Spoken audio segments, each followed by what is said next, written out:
Dobrý den, vítám vás u dalšího anglického sprintu na kanále CzEnglish.cz.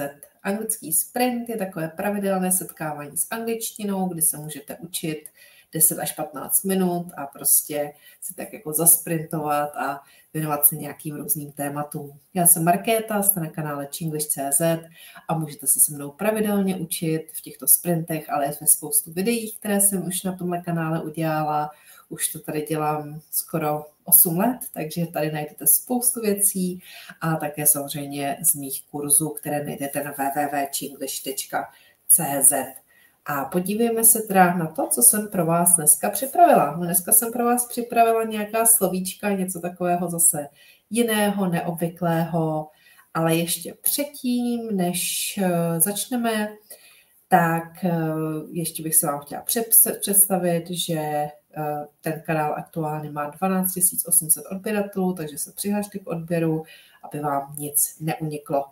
A vždycky se začínáme spelováním, takže já vám budu spelovat 3 slovíčka a zkuste mi napsat. So, I'm going to spell some words for you and you can write them down.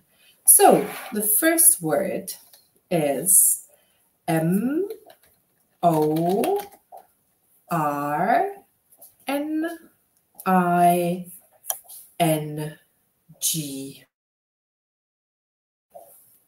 M-O-R-N-I-N-G.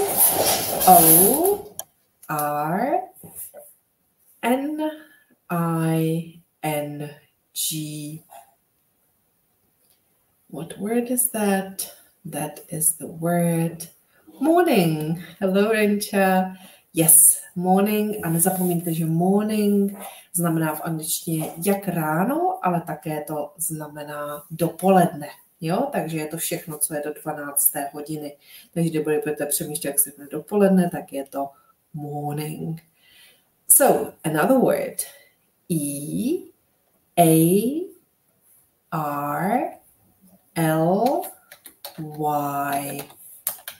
I'll say it again. R-L-Y. So I'll say it once more. E-A-R-L-Y.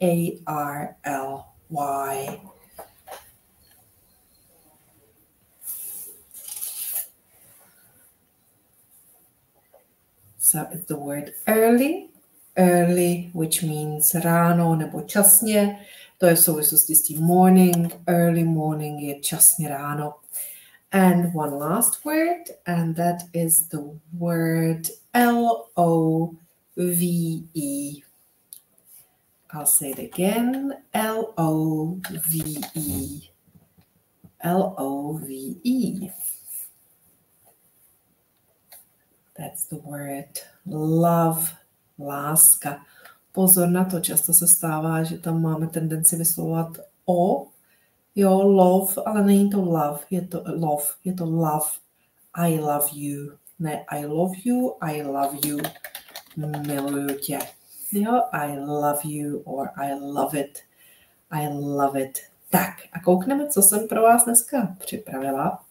Dneska jsem připravila takovou jako cestu slovíčky. Podíváme se na opaky, což se anglicky řekne opposites. Opposites. Opak samo o sobě se řekne opposite.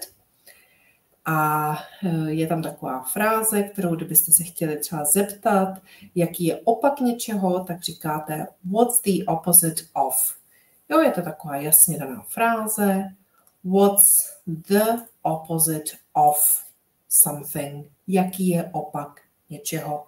Kdybyste třeba nevěděli, potřebovala se nějak pomoct, tak ty opaky jsou taková dobrá pomůcka. Když třeba znáte jedno slovíčko a teďka víte, že by měl mít nějaký opak, tak ho můžete třeba použít a naučit a vlastně pomocí toho něco vyjádřit nebo si nějak rozšířit slovní zásobu nebo prostě tak nějak jako víc mluvit. A the opposite of black is white. Jo, the opposite of black is white, takže opak černé je bílá. Jo, takže vazba the opposite of bla bla is bla bla. Jo, takže pozor na to. Takže já jsem tady připravila takové trošku neobvyklé opaky, nebo ne takové to klasické slow and fast and big and small, but I have something more advanced for you. So let's see how you do. So what is the opposite of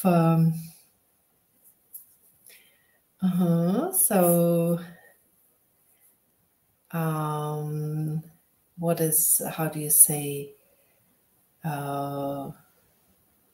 dobrý a zlý?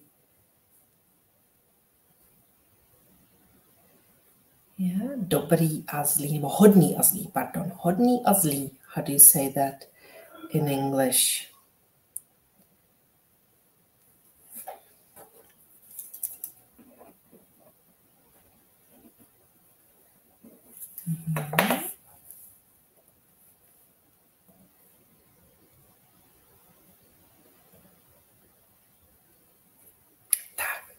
Hodný a zlý, pozor na to, v angličtině je vlastně poměrně jednoduché. A je to good a bad, jo? Když říkáte o nějakém třeba dítěti nebo někom, kdo je zlý, tak prostě říkáte he's a good person. Je to hodný člověk, jo? Oni nemají speciální slovíčko na to. A zlý je bad. Oh, it's a very bad thing he did. Udělal takovou jako zlou, ošklivou věc. Jo, takže a pozor na výslovnost bad. Jo, otevíráme hodně pusu, bad a na konci říkáme D. So, another one. Rovný a ohnutý. What is the opposites of these?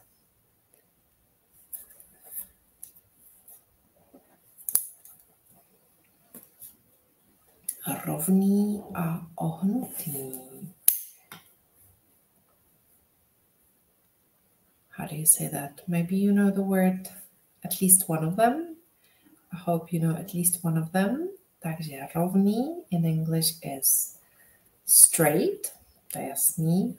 Pozor na to. Right je pravý. Jo? To je, right je doprava nebo pravo vpravo. Takže rovně je straight. A ohnout je bend. To se učíte v nepravidelných slovisech. Takže ohnutý je bend s tím t na konci. Jo, straight and bend. Good. So, next one. This one should be easy. To jsou předložky, jsou to místní předložky, před a za. Takže třeba před domem, za domem. How do you say that?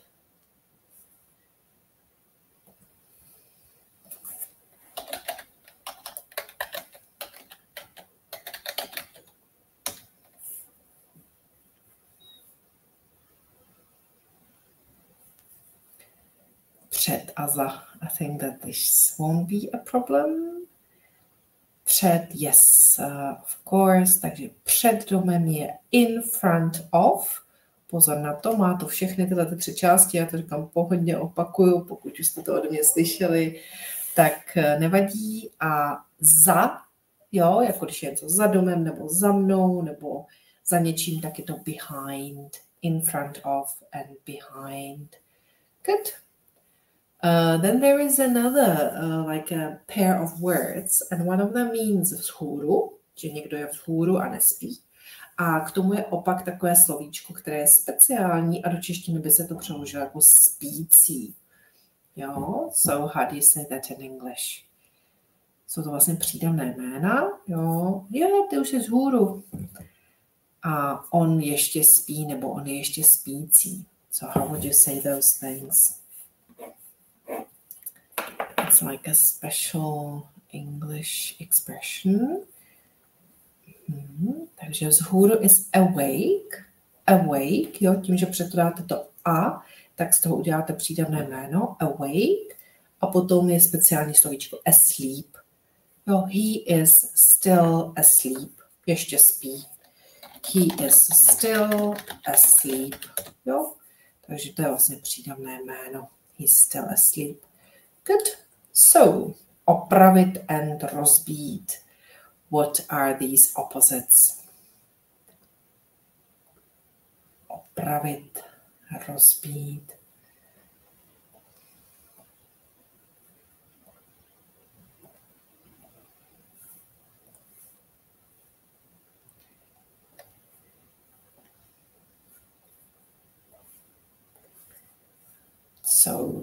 Opravit in English is repair, to určitě znáte, ale také se hodně používá fix. To fix, jo, to je opravit. And the opposite is to break. To fix and to break. Yeah, so let me see. What is next? Chytrý and hloupý. Chytrý a hloupý. How do you say those?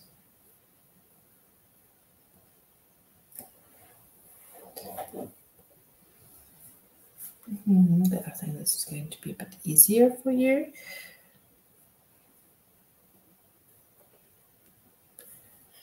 So, chytrý is clever, anebo taky se hodně říká smart. Smart, od toho jsou ty smartphones. Yeah, it's a smartphone. It's very clever. And the opposite of that is stupid. Stupid. Yeah, clever, smart. And the opposite of those words is stupid. So, another one. And these are parts of the house. One of them is on the top. The other one is at the bottom. Sklep a půda. How do you say those?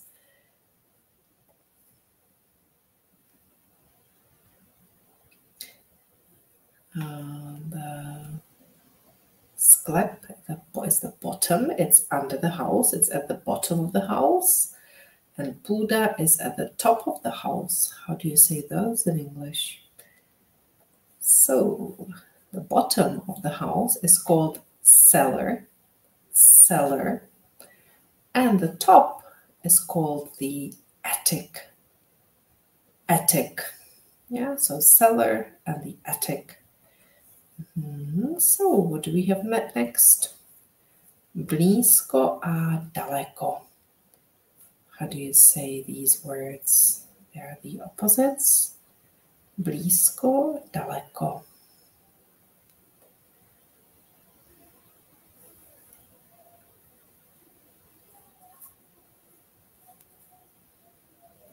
Tak blízko je samozřejmě near, anebo close. Hodně často se používá i to close pro blízko. Jo, to se určitě naučte. To near je v pořádku, ale určitě hodně se používá slovíčko close. It's very close. Já je to hodně blízko. And the opposite of that is far. Far, daleko. Is it far? Je to daleko? No, it's very close. Another one. Chudý, bohatý.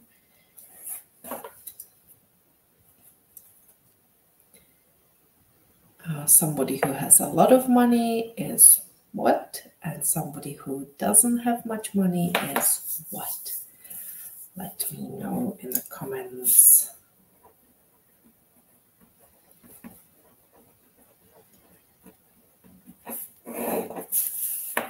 Yes, of course.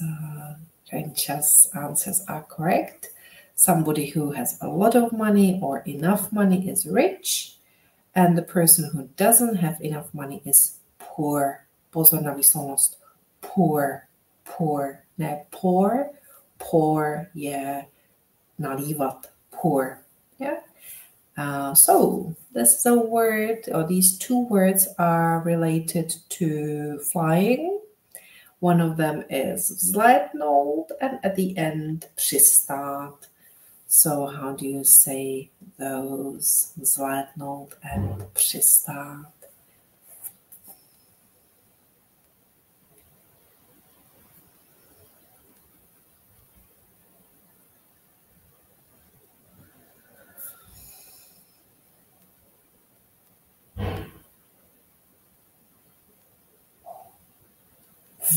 So when the plane takes off, take off is for the plane to go up, and the opposite is to land.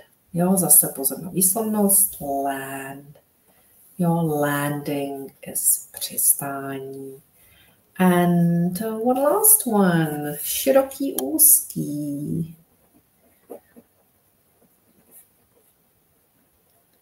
Tak já se vám taky tady snažím ukázat, co ještě vždycky si můžete dál učit, takže pokud vám třeba tohle dělalo problémy, tak si najdete něco a učte se, protože to se hrozně dobře učí. To je taková jako logická nějaká dvojice slov, takže určitě doporučuji učit se opaky. I recommend to learn the opposites.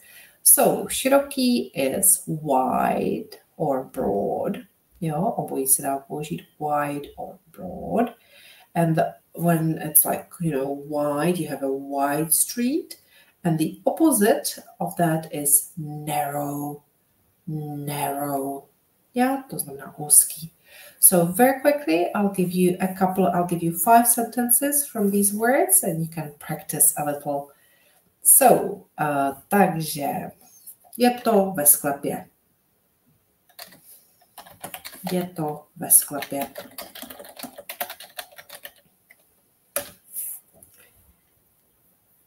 Je to ve sklepě. It's in the cellar. It's in the cellar. On je velmi zlý člověk. On je velmi zlý člověk. He's a very bad person. He's a very bad person. Připravte se na přistání.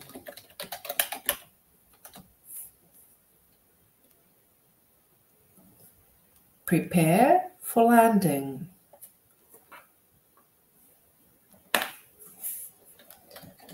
Prepare for landing.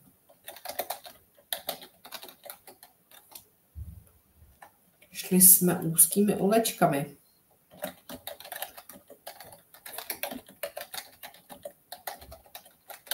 Ja, takže úzký is narrow, takže we went through narrow streets. Třeba šli jsme úzkými uličkami.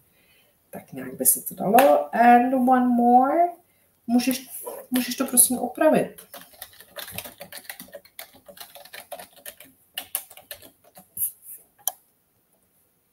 Can you fix it, please? Can you fix it, please? Tak jo, takže to byl dnešní anglický sprint. Doufám, že jste se něco nového naučili.